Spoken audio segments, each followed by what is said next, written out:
Jēkaba vēstules 1. nodaļas, sākot ar 19. pantu. Jēkaba vēstule 1. nodaļa, 19. pants, sākot. Ziniet, mani mīļie brāļi, lai ik viens cilvēks ir čakls klausīties, kūtrs runāt, kūtrs dusmoties, jo cilvēka dusmas nesagādā Dieva taisnību. Tāpēc nolikdami visu netīrību un lielo ļaunprātību, lēnprātībā saņemiet iedēstīto vārdu, kas var izglābt jūsu dvēseles. Bet esiet vārda darītāji un ne tikai klausītāji, paši sevi maldinādami, jo ja kāds ir vārda klausītājs un nedarītājs, tas līdzinās vīram, kas savu miesīgo seju aplūko spogulī, jo viņš sevi aplūko un aiziet, un tūlīt ir aizmirsis, kāds viņš bija. Bet kas ieskatīsies un paliks pilnīgajā svabadības likumā, nebūdams aizmaršīgs klausītājs, bet darba darītājs, tas būs svētīgs savā darbībā. Ja kāds šķietas Dievam kalpojam un nesavalda savu mēli, bet maldina savu sirdi, tā kalpošana ir velta. Un tīra un neapgānīta kalpošana Dievu Tēvu priekšā ir šī: pieskatīt bāriņus un atraitnes viņu bēdās, sevi no pasaules pasargāt neapgānītu. Amen. Lūksim. Dargais debes Tēvs, paldies par Tavu vārdu, paldies par to, ka Tavs vārds ir dzīvs vārds, un es lūdzos, ļauj Tevi iepazīt caur šo vārdu vairāk un tuvāk. Svētī, ka mūsu sirds ir atvērts. Jēzus vārdā. Amen. Sēdiet, lūdzu.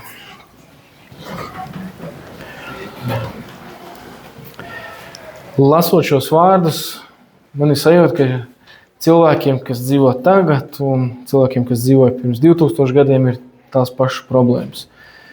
Gribās par daudz runāt, gribās dusmoties, gribās dusmās izdarīt kādas lietas. Droši vien tāpēc, ka dusmās ir vairāk spēka, un viss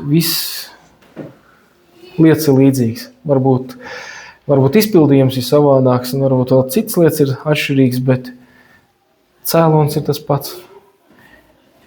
Mūsu sirdis ir ātrsirdīgas, mūsu sirdis grib darboties miesā. Lūk. Un kāpēc tad dusmas ir tik liela problēma? Un Jēkabs izceļ šīs cilvēcīgās dusmas. Tas ir egoistisks. Mēs dusmās rīkojamies tā, pret mani tas izturējās šādi un tādi, un tagad man ir tiesības normāli pateikt normāls vārdus, varbūt, ja ar to par maz liegās, tad varbūt arī kādu spēku lietot. Un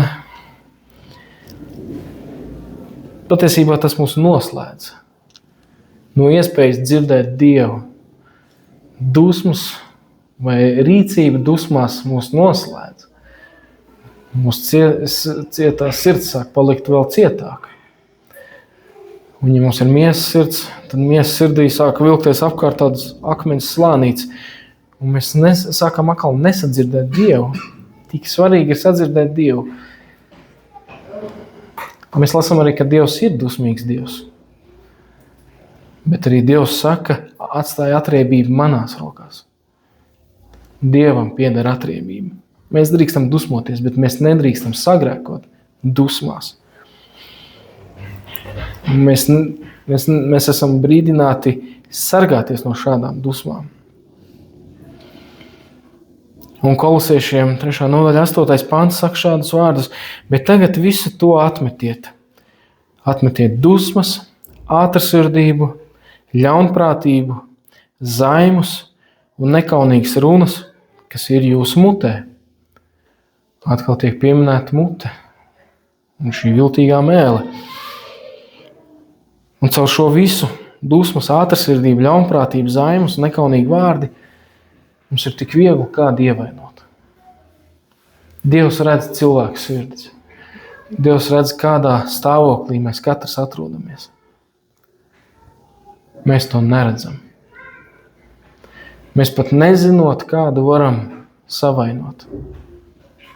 Mēs pat nezinot, kādu varam aizgrūst ļoti tālu no Dieva.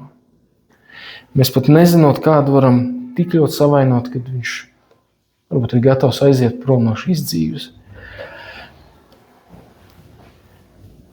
Un šis 20. pants, kā vēstulē saka šos vārdus, jo cilvēka dusmas nesagādā Dieva taisnību. Ko tas mums liek domāt? Cilvēka dusmas nesagādā Dieva taisnību. Tas varbūt tajā brīdī mums liksies, jā, tā ir mana taisnība, tā ir izpildīta, bet tās ir tikai mūsu dusmas. Varbūt tās pat ir nevietā. Un kas tad ir Dieva taisnība? Un Bībelē taisnīgums ir sirdsapziņas tīrības stāvoklis. Taisnība ir tīra sirdsapziņa. Vai mūsu sirdsapziņa ir tīra? Vai tā ir taisna Dievu priekšā? Mēs tik bieži krītam, un tik bieži mums atkal ir jānāk Dievu priekšā lūkšanā. Dievs tīra manu sirdi, un ka es atkal varu ar tavu spēku, ar tavā spēkā manu tīro sirdi iet uz priekšu. Kristus asinis mazgā mūsu sirdi. Mēs nespējam neko tādu izdarīt savā spēkā, lai mēs tagad, es piedevu savus grēkus sev. Es piedevu grēkus. Dievs piedod. Dievs ir taisnības Dievs, Dievs ir patiesības Dievs. Un jaunajā derībā taisnīgums tiek saistīts ar to, ka mēs dzīvojam saskaņā ar Dieva pavēlēm. Ar Dieva pavēlēm. Neviens bauslis netiek atmests. Vēl tiek iedots klāt. Mīliet viens otru. Un strādāt ar mīlestību. Darīt ar mīlestību. Un Salamana pamācībā 14. nodaļa 29. pants saka šos vārdus. Kas ir pacietīgs, tas ir arī gudrs, bet kas ir nepacietīgs, parāda savu negudrību. Es jau laikam esmu stāstījis par savu nepacietību, kad mums pieteicās Annika, es jau nevarēju sagaidīt pēc 3 mēnešiem, es jau biju tāds, man visu viņu vajag manās rokās, es viņu gribu te un tagad. Bet Dievs audzina mūsu pacietību. Dievs veido mūsu raksturu. Ne tikai pacietību, viņš veido mūsu raksturu visādās ziņās. Mūsu lēnprātību. Ja mēs spējam novērtējot lietas, mēs iemācāmies priecāties. Un arī pacietību. Pacietību un lēnprātību, vai mēs mācāmies pacietību. Vai mēs ļaujamies, ka Dievs māca mums pacietību un lēnprātību. Un tā ir liela nozīme ticības ziņā. Tā ir liela nozīme ticības dzīvē.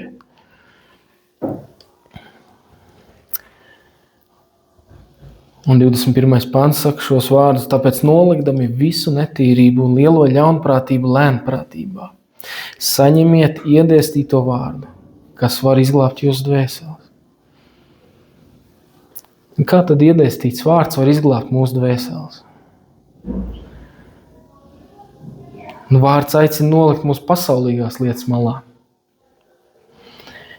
kas bieži ir tukšs, bieži ir bez vērtības. Iespējams, tajā ir pazaudēts laiks, bet mēs varam krāt svētības no Dieva, darot viņa darbus. Mēs varam krāt svētības no Dieva, klausot viņa vārdam, mācoties viņa vārdu, mēģinot saprast. Un patiesībā tas ir labi, ka mēs ne tikai dievkalpojumā klausamies, ko Dievs runā uz mums. Mēs mācāmies mājās, mēs lasot vārdu, vai klausāmies kādas svētrunas, vai vēl papildus lasot, mēģinām saprast, ko Dievs saka. Bet skatot to visu Bībeles gaismā, vai tas sakrīt ar Dieva vārdu.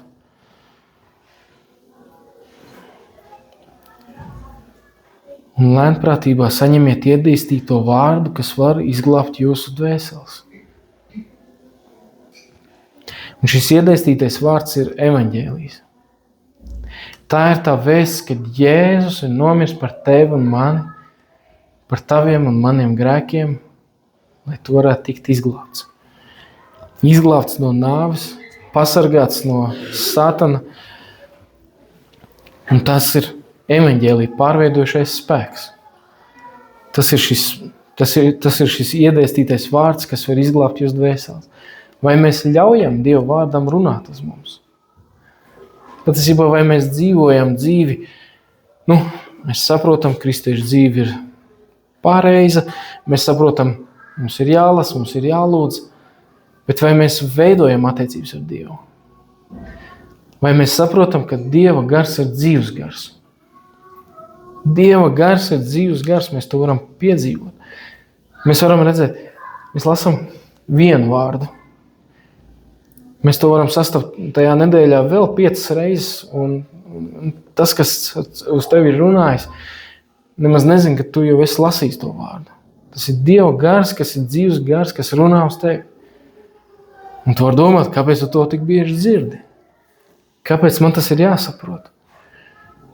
Un mēs varam sarunāties ar Dievu, mēs varam klausīties, mēs varam izlasīt šo vārdu, vienkārši klusībā lūgt, vai vienkārši klusībā gaidīt no Dieva, ko viņš grib atklāt mums caur to.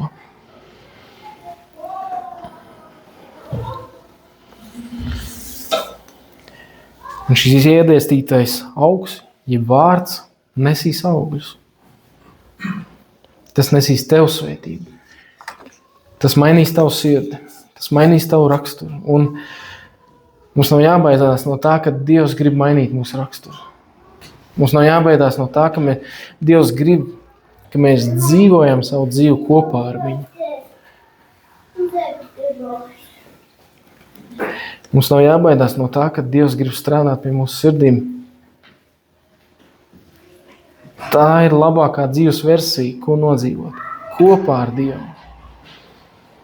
Un nest sev svētību, nest apkārtējiem svētību, nest draudzēju svētību. Un tas nav kaut kāds līmenis, ka mēs tagad izaugam līdz 2 metri un pietiks. Mēs visu savu dzīvi, ko mēs augam kopā ar Dievu. Tas ir nepārtraukts process, līdz mēs viņu satiksim. Mūsu ticība, lai ir iesakņota vārdā, Dieva vārdā, ka mēs saprotam, ko Dieva vārds saka. Un ka mēs arī paši nesam augļus. Un 22. pantā šie vārdi, kāpēc tad mēs maldinām sevi, ja mēs nebūsim Dieva vārdu darītāji? Bet esiet vārdi darītāji, ne tikai klausītāji paši sev maldinādami. Bībele mūs aicina darīt. Bībele mūs aicina lūgt. Bībele mūs joprojām turpina aicināt pētīt un pakļauties Dieva gribai. To, kas ir rakstīts Dieva vārdā, Bībele aicina darīt, izdzīvot. Lai mūsu ticība nav mirusi ticība, lai mūsu ticība ir dzīva ticība. Un tāpat aicina mūs pārbaudīt savu ticību. Vai tam, kam mēs ticam, vai tas ir joprojām tas, kas ir rakstīts Dieva vārdā? Vai mēs joprojām ticam uz dzīvo Kristu, kas nomirs par mums, kas mūs ir mazgājis baltāks kā sniegs? Un lai mēs nedzīvojam kādā pašapmānā vai pašiztēlē par sevi. Liekas, var jau būt, ka nav tik slikti ar mani, ar citiem ir sliktāk. Mēs esam domājuši par to, ka mēs neesam aicināti sevi salīdzināt ar citiem. Mums sevi jāsalīdzina ar sevi. Ar sevi vakar, ar sevi pirms nedēļas. Vai mēs esam auguši? Ja mēs esam stāvējuši, patiesībā mēs esam krituši. Ja mēs esam apstājušies, patiesībā mēs sākam lēnām mirt. Bet vai mēs augam? Vai mēs liekam sevi iekšā no Lego klucīšiem, šitais Dieva vārds man palīdz. Un šitais man ir nesvētība. Un es vēl neesmu iesācis, bet droši vien, ka būtu ļoti vērtīgi skaitīt Dieva svētības. Ja mēs rakstītu visas tās Dieva svētības, tos Dieva piedzīvojumus, droši vien būtu bieza grāmata. Mēs droši vien daudz esam aizmirsuši. Un arī, kā mēs jau iepriekšējos dievkalpojumos domājam par to, ka arī cik ātri eģiptieši, cik ātri aizmirst šīs svētības. Jau pēc nedēļas kurna, vai pēc mēneša kurna, vai tik ātra kurna, bet ir piedzīvojuši izvešanu cauri jūrai, vai vēl kādas lietas. Un mēs jau neesam labāki. Un darot Dievu vārdu, mēs dzīvojam dzīvu ticību. Mēs dzīvojam īstu ticību, un tas mums ātrāk vai vēlāk iemetīs tajā ūdenī, kur mums ir jāpaļaujās, ka Dievs mūs tur. Mums ir reizes, kad mums ir jāiet nezināmajā, kad Dievs mūs vedīs.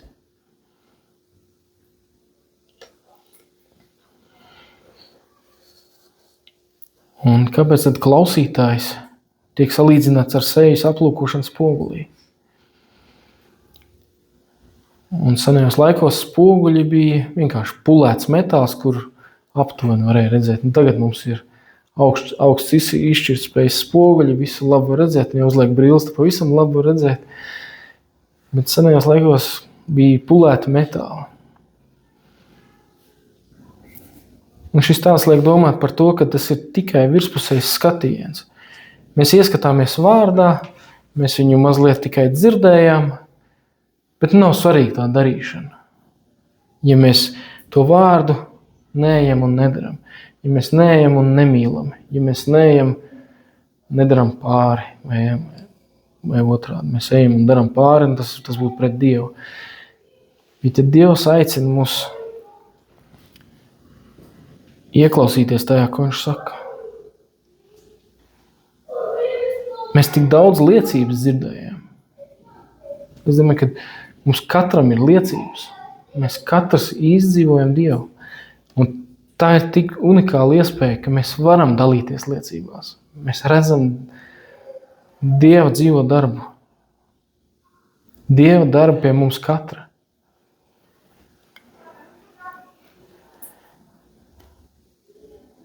Un principā tas būtu bezjēdzīgi. Mēs esam tikai klausītāji un nedarītāji.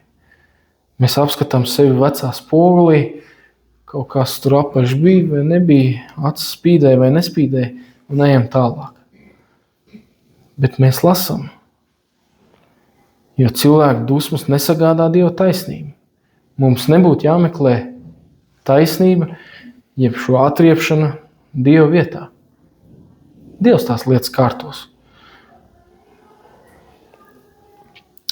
Un 25. pantā, bet kas ieskatīsies un paliks pilnīgajā svabadības likumā, nebūdams aizmāršīgs klausītājs, bet darba darītājs, tas būs svētīgs savā darbībā. Un kas tad ir šis svabadības likums? Svabadības likums nozīmē Izraēla kalpošana Dievam, kas tos bija izvedis no Izraēla, no Eģiptes zemes. Respektīvi izvests no verdzības. Svabadības likums ir izvešana no verdzības. Vai mēs šodien piedzīvojam verdzību? Latvijā visticamāk, kad nav tādi tīri vergi. Bet vai atkarības nav paverdzinātājs? Vai nav kādi atsevišķi cilvēki, kas otru grib paverdzināt tik ļoti, ka tam otram pat vairs nav brīvās gribas? Un te mēs ieraugam to, cik Dievs ir mīlošs Dievs, viņš dod mums brīvo gribu. Viņš neliek tagad tu un tu man mīlēs, vai tu un tu ies un to darīt. Viņš ļauj mums izvēlēties. Pie manis tev ir vislabāk, bet vai tu pats gribi man mīlēt? Vai tu pats gribi man sekot? Vai tu pats gribi? Tā ir brīvā izvēle. Un mēs neesam roboti, un mēs neesam vergi tādā ziņā. Mēs varam izvēlēties, ticēt Dievam vai nē. Mēs varam izvēlēties ticēt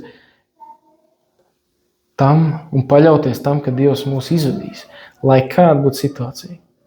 Lai cik slikti būtu apstākļi, vai mēs ticēsim un paļausimies.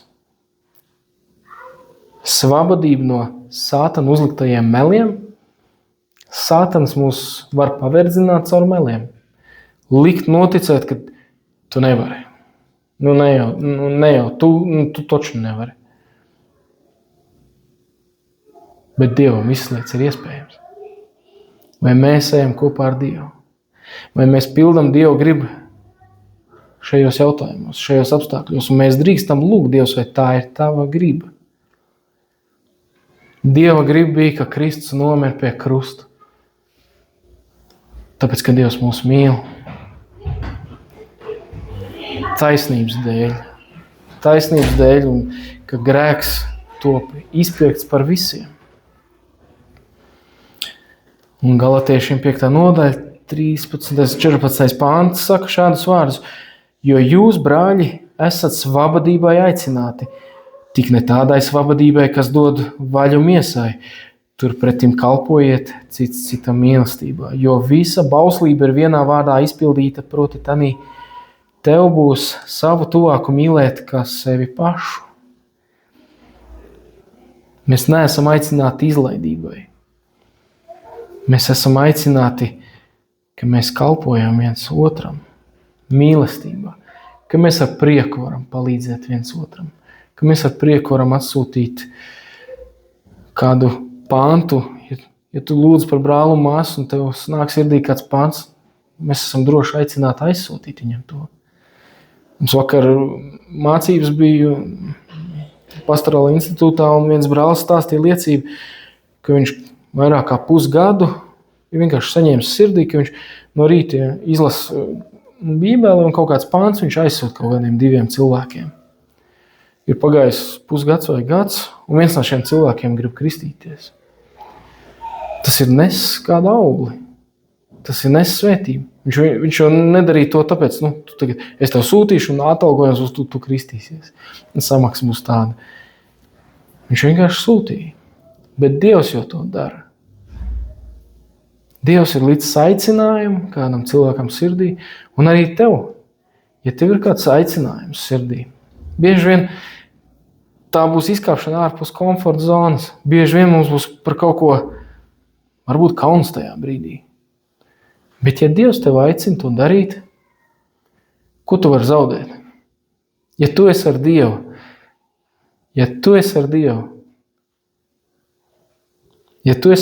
tad viņš tev liek kaut ko darīt, dari.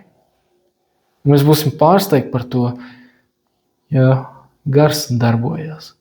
Dieva gars ir dzīves gars. Viņš redz sirdis, mēs neredzam. Mēs nezinām, kāpēc tieši tam un tam cilvēkam man tas ir jāizsūta.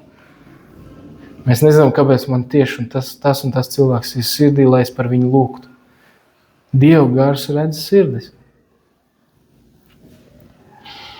Un kāpēc tik liels uzsvars par šo mēles savaldīšanu?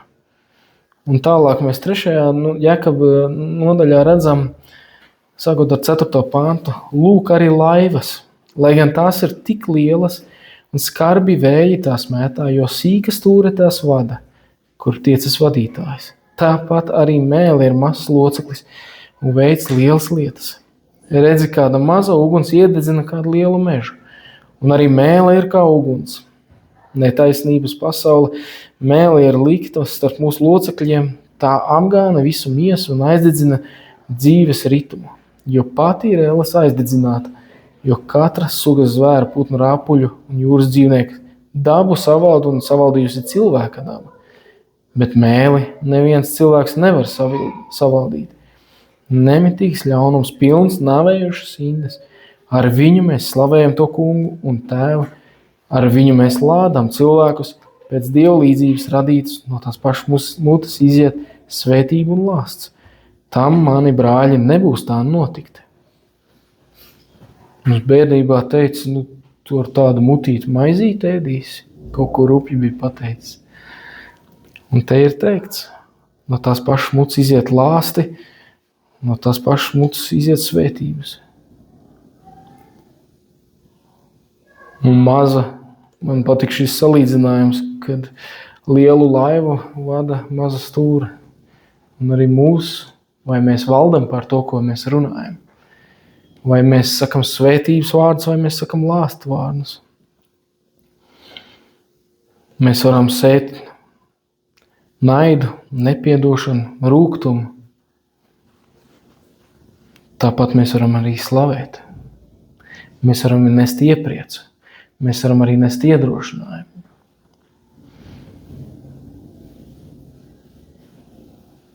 Un tas, vai mēs spējam par sevi valdīt.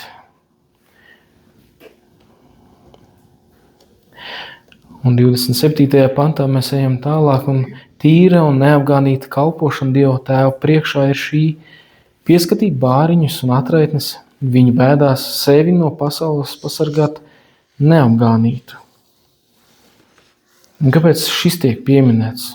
Te ir par dusmām, par mēli un tīra neapgānīta kalpošana. Kurš tad cits parūpēsies par bāriņiem un atraitnēm, ja ne pats Dievs? Vai viņš mūs nesūta kādā mūsu ceļā, nesūta kādu cilvēku, par kuru mums vajadzētu parūpēties, kuri nespēja par sevi parūpēties, ja varbūt nezina visas lietas, vai kaut kas ir likumos un pasaulē mainījies, un ļaunprātīgi cilvēki to varētu izmantot. Bet ja mēs zinām un mēs spējam, tad tas ir mūsu uzdevums parūpēties par tiem, kam nav šādas spējas. Un pagodināt Dievu caur to. Un sevi pašu no pasaules pasargāt neapgānīt. Ka mēs neielaižam savā sirdī to, ko nes pasaule. Bieži vien tas ir skaistās, košās krāsās, ar labu garšu, ar labu smaržu, varbūt ar labu skaņu. Bet vai viss, ko nes pasauli, ir mūsu sirdī vajadzīgs? Vai tomēr atturība? Vai tomēr atturība?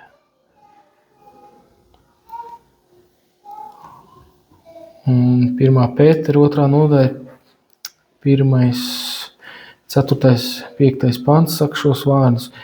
Tad atmetuši visu ļaunprātību, visu viltu, liekulību un skaudību, kā arī visas mēlnesības.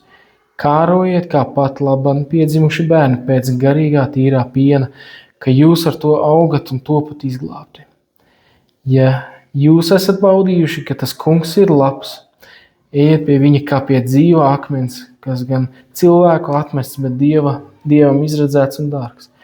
Un uzceliet no sevis pašiem kā dzīviem akmeņiem garīgu namu un topiet par svētu priesteru saimi, nesot garīgus upurus, kas Dievam ir patīkami caur Jēzu Kristu. Mostamies. Un kāpēc es šo visu saku? Lai mēs esam kūtri runāt, kūtri dusmoties, bet čakli darīt Dieva darbu. Ka mēs darām to, ko Dievs mūs aicinājis. Un ka mēs paši, kā dzīvi akmeņi, dzīves garīgs nams, ka mēs kā draudze pildam Dievu prātu. Ka mūsu sirds ir tīras, ka mēs valdām par to, ko Dievs mums ir devis, valdām par mēli, valdām par domām, bet piepildām savu sirdi ar Dievu vārdu. Meklējam Dievu tuvumu un gaidam uz Dievu, ja ir jāgaida. Dievs grib pie mums katra strādāt. Ja tu ciet, Dievs cieš līdzi. Ja tu priecājies, Dievs priecājās līdzi. Mums ir liels tētis, kurš saprot tevi visos sīkumos. Amen. Lūksim. Debes Tēvs, slavu un pateicību par Tavu vārdu. Slavu un pateicību par visu, ko Tu dod. Es lūdzos, ka Tu ļauj mums piedzīvot Tavu tuvumu. Es lūdzos, ka Tu ļauj mums iet un kalpot Tavā druvā. Es lūdzu, Tēvs, ka Tu mums dod drosmi. Un ja mēs esam ar Tevi, kas būs pret mums? Un ja mēs darām tavu prātu, ko gan mēs varam zaudēt? Ja mēs paļaujamies visās lietās uz Tev, Dievs. Tu zini, ko darīt, Tu zini, kur mūs vadīt, kā mūs vadīt. Un Tavs ļauj, ka arī mūsu sirdis ir Tev pakļāvīgas, un ka mūsu sirdis meklē Tavu tuvumu, ka mūsu sirdis slāpsta pēc Tava tuvuma, pēc Tavu vārdu, pēc Tavu labā prāta. Jēzus vārdā. Amen.